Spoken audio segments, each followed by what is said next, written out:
Have you ever wondered what separates ordinary people from those who write their names into history books? It is not just luck. It is not just money. It is something far more profound, a mixture of inner fire, subconscious drive, unshakable belief, and the refusal to surrender when everything seems lost. Donald J. Trump's story is not only about real estate or politics. It is a psychological blueprint of resilience, a masterclass in how a human being can reprogram their own mind to rise again and again after brutal falls.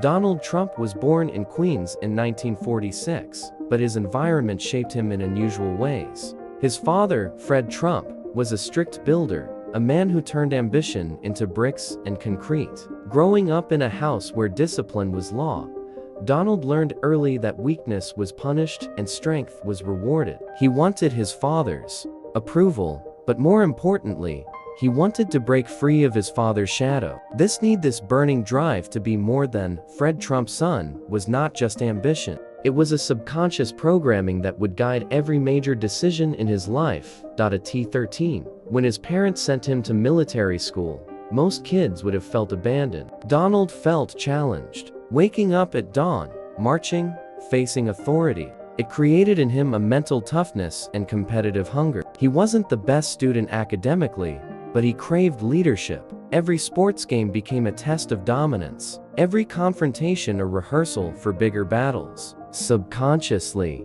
Donald was feeding his brain one lesson: life is a competition, and I must win.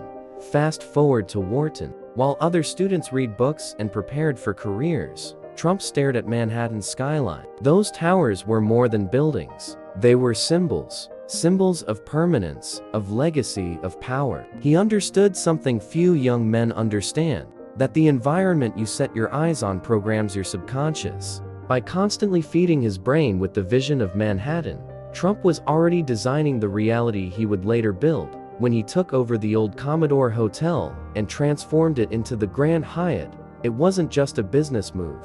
It was a psychological breakthrough. He proved to himself that he could see what others could not. This ability to look at ruins and imagine gold was not luck. It was trained perception, a muscle of the mind. Where others saw failure, he programmed himself to see opportunity.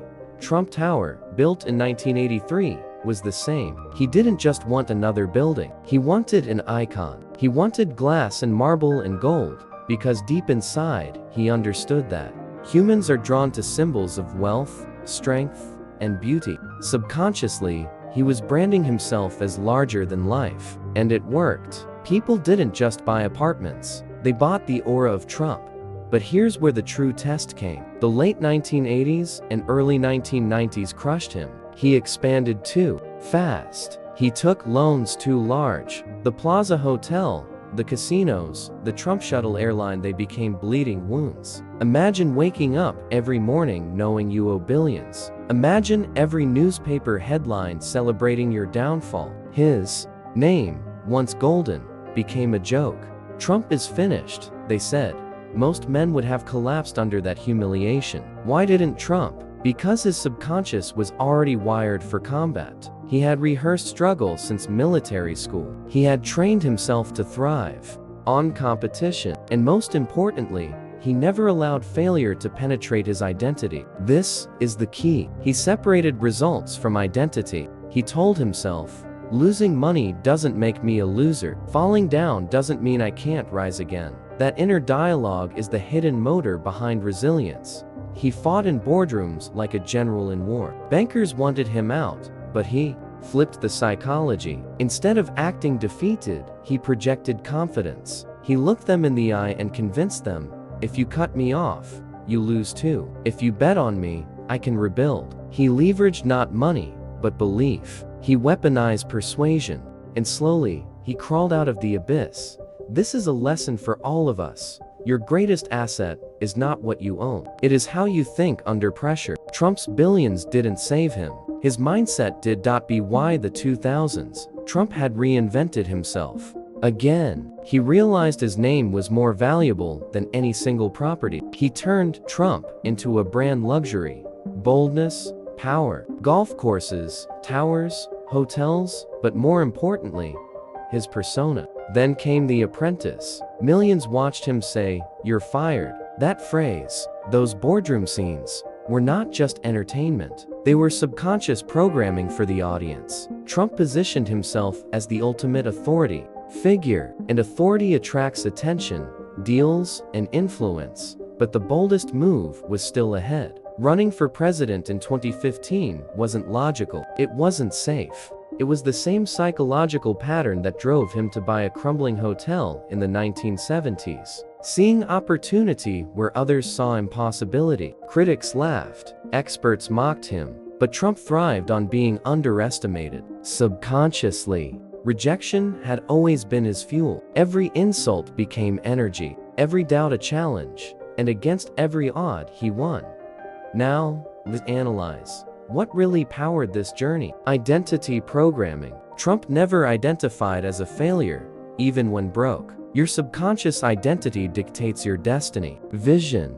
Obsession. He constantly fed his brain images of success: skyscrapers, gold, power. This visual programming shaped his reality. Competitive framing. He turned every obstacle into a competition, and he hated losing more than he feared pain. Resilient storytelling. He framed his setbacks as temporary battles, not final defeats. That story in his head kept him moving. Persuasion. Mastery. He convinced others to believe in him even when numbers said otherwise. Belief is contagious. These are not just Trump's secrets. These are universal psychological principles. So, what can you take from this?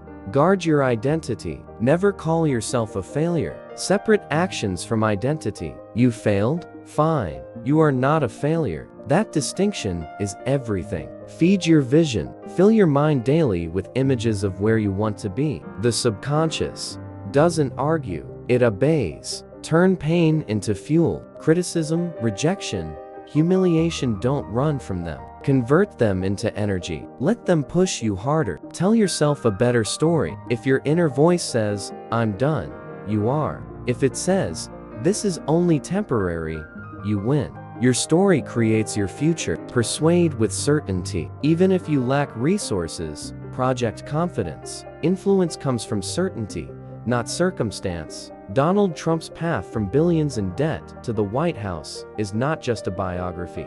It is proof that the subconscious mind, when programmed with resilience, ambition, and vision, can defy logic and rewrite destiny.